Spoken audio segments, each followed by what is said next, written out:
Bueno chicos, bienvenidos a otra clase de historia de una escalera. Ya es la tercera que hacemos de historia de una escalera. Pero antes de empezar, quiero presentaros a un amigo que tengo aquí. Ven aquí. Quiero presentaros a... Mira, porque ya se lo voy a quedar. Aquí. Este se llama Brownie, ¿vale? Es mi perro y ya se lo he presentado a los de primero. Digo, hombre, los de segundo no son menos, ¿verdad? ¿Verdad, Brownie? Bueno, lo dejamos que se vaya. Que él ya se sabe la obra de historia de una escalera, se la sabe ya de memoria. Entonces no hace falta que se quede. Muy bien. Pues fijaros, con historia de una escalera nos queda por ver, digamos, un comentario de la obra. Aunque no la voy a comentar completa todavía, porque quiero que la vayáis leyendo. Sí vamos a comentar el primer acto y luego algunos aspectos de la obra. Por ejemplo, ¿cuál es el tema de historia de una escalera, no? Pues dijimos en el anterior vídeo que es una tragedia, pero es una tragedia contemporánea, que se instala en el siglo XX. Por lo tanto, su función, como decía Bueno Vallejo, era la de por un lado, impactar, ¿no? Y por otro lado, era impactar en el espectador, hacerlo reflexionar al espectador, ¿no? Pero al mismo tiempo curar, sanarlo, que echara fuera esos digamos, miedos que tiene el ser humano ante la vida, ¿no? Entonces, ¿cuál es el tema de Bueno Vallejo? Pues fijaros, el tema de Bueno Vallejo podríamos resolverlo de esta manera. Bueno Vallejo expresa el anhelo de realización humana y sus dolorosas limitaciones. Un anhelo de realización del ser humano. Entonces, el tema tiene dos vertientes. Una vertiente existencial, que es la predominante en esta época, en los años 40, y una vertiente social, que en la obra también se ve un poco más reducida, ¿no?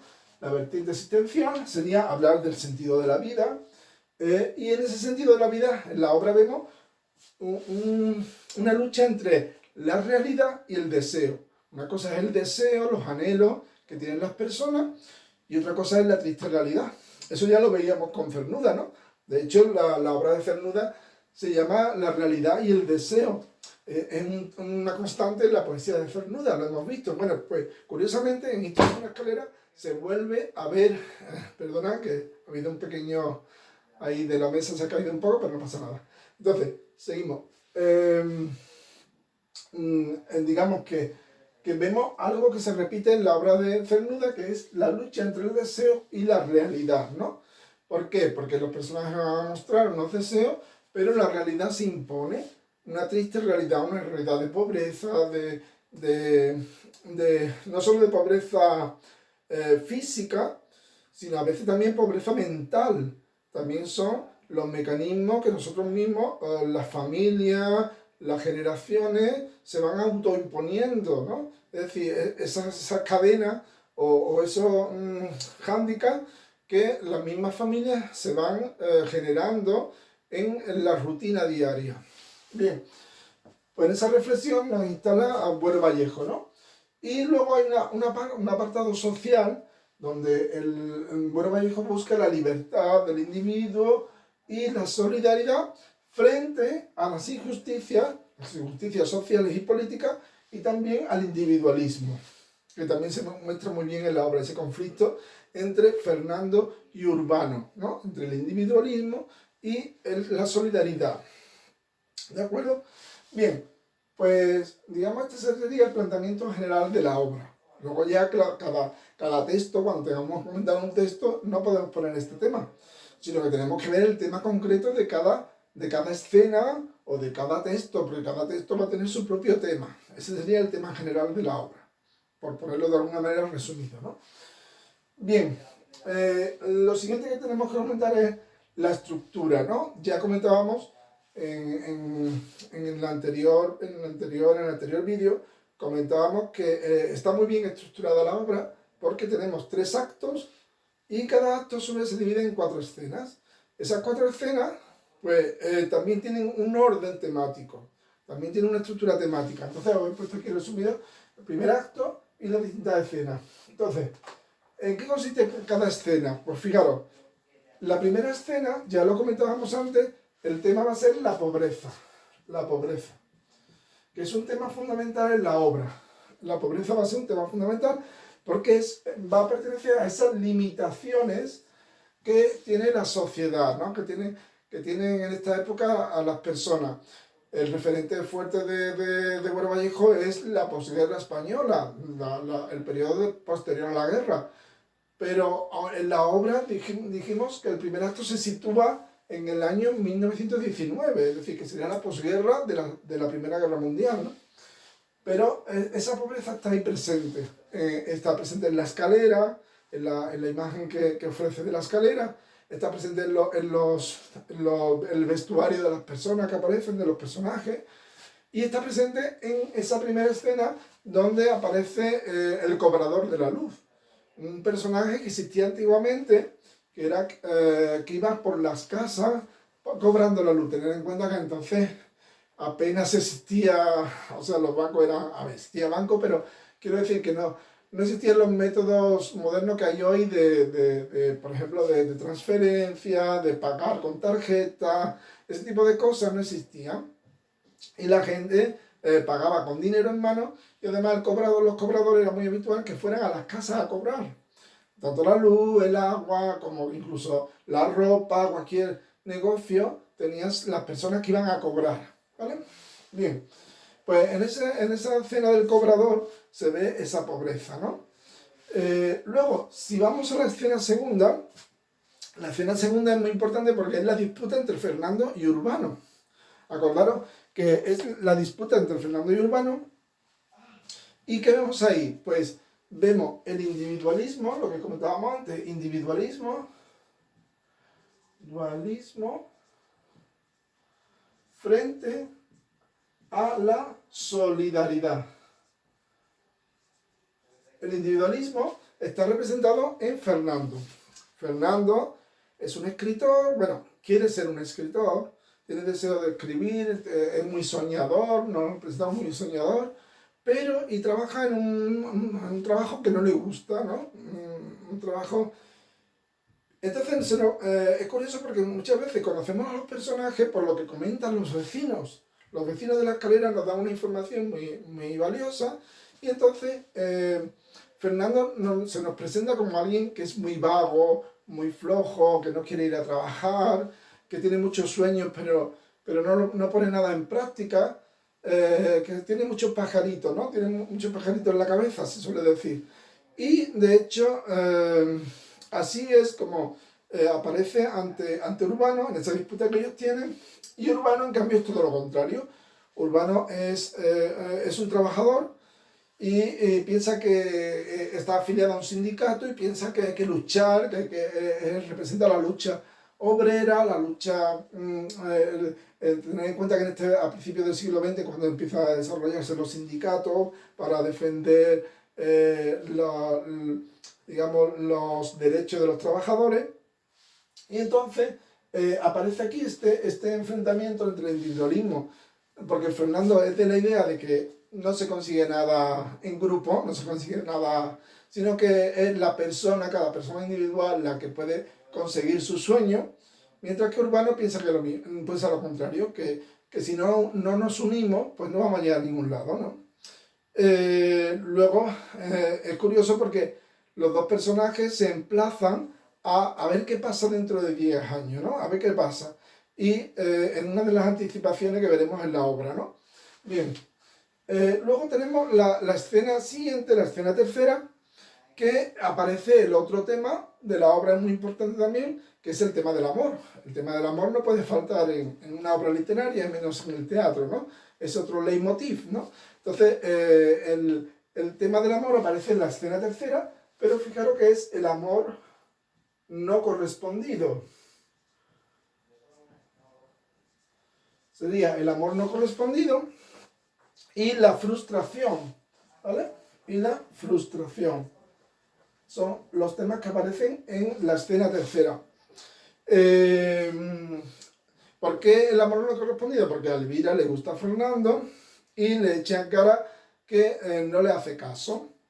Fernando rechaza a Elvira continuamente porque a él le gusta a Carmina, ¿no?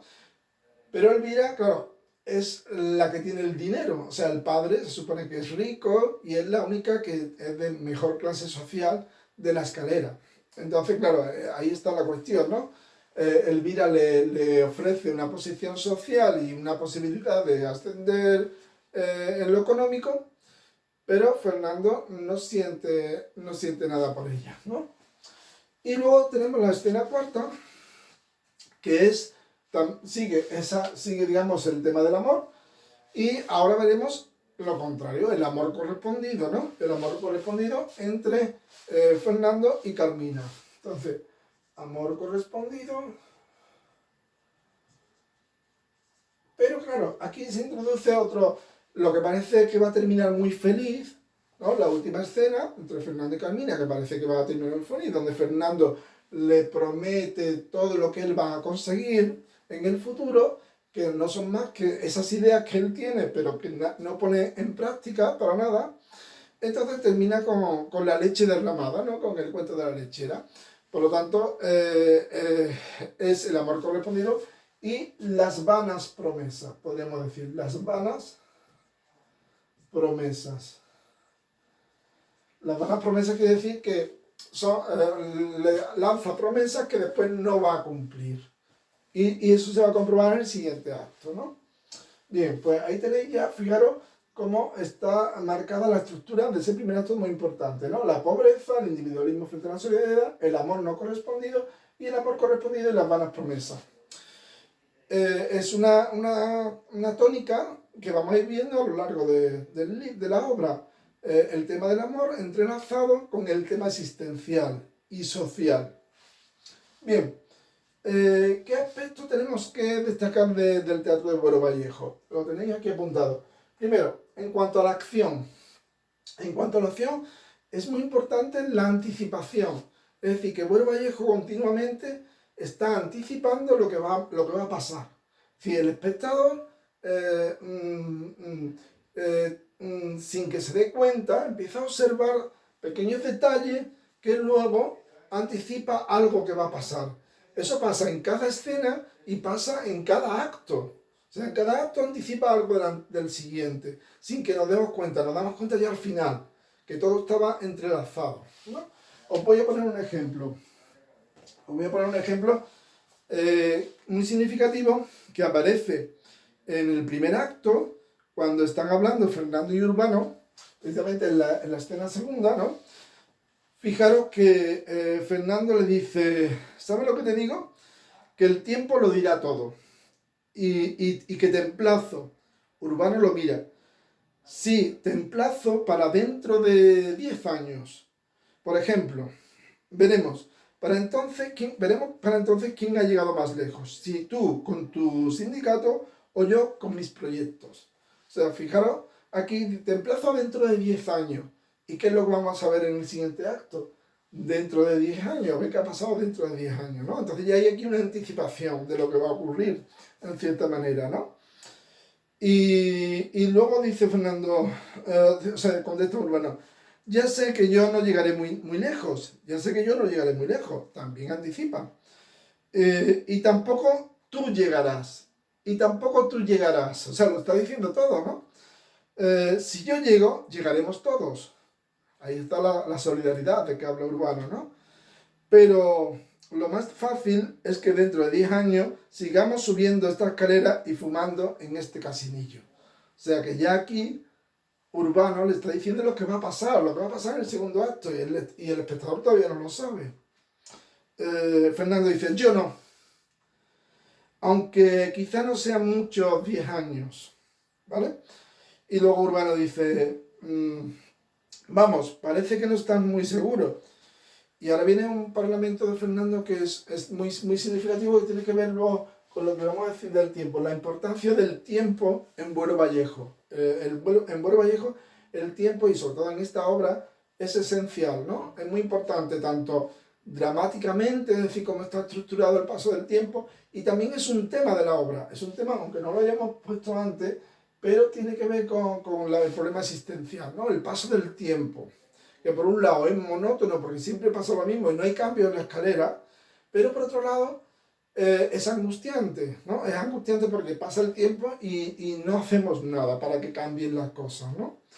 Entonces, dice Fernando, perdona que es que no leo muy bien, dice, con la presbicia, no es eso, Urbano, es que le tengo miedo al tiempo, es lo que más me hace sufrir, ver cómo pasan los años y los años, sin que nada cambie. Allí mismo éramos tú y yo, dos críos, que veníamos a fumar aquí a escondida los primeros pitillos. Y hace ya 10 años. Hemos crecido sin darnos cuenta, sabiendo, subiendo y bajando las escaleras, dice, subiendo y bajando las escaleras, rodeados siempre de los padres que no nos entienden. Fíjate, esto también es importante, los padres que no nos entienden, esto lo dicen ellos, veremos a ver qué hacen ellos cuando sean padres, ¿no? Es otra anticipación. Dicen, buscando mil recursos y soportando humillaciones para para pagar la casa, la luz y las patatas. Y mañana o dentro de 10 años, que pueden pasar como un día, como han pasado estos últimos, sería terrible seguir así, subiendo y bajando la escalera, una escalera que no conduce a ningún sitio, haciendo trampas en el contador, aborreciendo el trabajo, perdiendo día tras día. Por eso es preciso cortar por lo sano. ¿Y qué vas a hacer? No lo sé, pero haré algo. ¿Y quieres hacerlo solo? Solo, completamente. O sea, fijaros que Fernando dice que va a cambiar y que lo va a hacer él solo, el individualismo. Urbano dice que no, que hay que hacerlo juntos. Pero en definitiva, se le da mucha importancia al tiempo, al tiempo. Es decir, al problema existencial del tiempo, del paso del tiempo. Y en la obra se va ahí viendo, conforme va pasando, primero pasan 10 años, después pasan 20 años, y vemos esa problemática, ¿no? El espacio también es muy importante porque es la escalera. Entonces, la escalera tiene una complejidad técnica y es que los espectadores solo pueden ver cuando los personajes salen de su casa. Imaginaros la situación hoy día en el confinamiento, ¿no? No podría existir esa escalera porque hoy día no salimos de las casas, ¿no? Es decir, entonces el espectador tiene que estar pendiente de qué dicen los vecinos para enterarse de cómo son los personajes. Es una complejidad técnica, ¿no? de Buero Vallejo. Y sin embargo nos enteramos muy bien de cómo son cada uno, tanto por lo que ellos dicen como por lo que dicen los demás de ellos, ¿no? Es muy importante. Y la escalera es simbólica porque a pesar de pasar tantos años, 30 años, resulta que sigue igual. No hay cambios. No hay cambio y eso nos lleva al tiempo, ¿no? Es decir, un tiempo que no pasa, un tiempo que siempre es igual. Se vuelven a repetir las historias, se vuelve a repetir la vida, se repiten los hijos, los nombres de los hijos, se repiten las historias y es como la rueda del tiempo que se va repitiendo, ¿no? Bien. Y luego tenemos el estilo. ¿Qué característica tiene el estilo de Buero Vallejo? Pues en Buero Vallejo el estilo es un estilo sobrio, un estilo sencillo, donde es muy importante la sencillez. Es un estilo realista, donde los personajes hablan como las personas de su tiempo y en un lenguaje sencillo, coloquial, y es tan sencillo y tan sobrio que hoy día no lo vemos antiguo, lo vemos quitando algunos aspectos como lo del cobrador y cosas así que no se dan hoy, pero es un lenguaje que se entiende hoy perfectamente, ¿no? Entonces, hay un realismo, podríamos calificarlo de realismo, pero al mismo tiempo no es un realismo al estilo del realismo del siglo XIX, sino que, y ni tampoco es un realismo como va a ser luego el realismo social. Lo podemos denominar como un realismo simbólico. Simbólico porque no solo, o sea, Buero Vallejo es realista, pero al mismo tiempo, tanto en la decoración, en las acotaciones, como en el diálogo, va metiendo elementos simbólicos. Por ejemplo, la misma escalera es un símbolo. la escalera que no cambia, que es pobre, pobre y que no cambia, ¿no? Es un símbolo del paso del paso del tiempo que es donde no pasa el tiempo, es decir, donde el tiempo pasa literalmente, pero no cambia nada.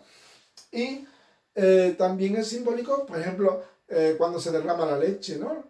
El cuento de la lechera es otro símbolo. Es decir, que la novela está cargada de simbología, de elementos simbólicos, incluso en las palabras de los personajes, ¿no? Y esos símbolos, esos recursos, son los que tendríamos que comentar cuando a la hora de comentar los recursos estilísticos, ¿no? Podemos ver paralelismo, símbolos, metáforas, eso aparece en el Teatro Duro Vallejo, pero de una manera muy suave, muy sencilla, sin ser un lenguaje retórico, ¿no? Es un lenguaje sencillo y coloquial, pero aparece algunos refranes, algunos símbolos en este sentido, y serían recursos a comentar, que podemos comentar en el comentario de texto, si en la pregunta 5b de selectividad, si nos pregunta los recursos estilísticos de Bueno, o si nos pregunta su estilo en general, ¿de acuerdo?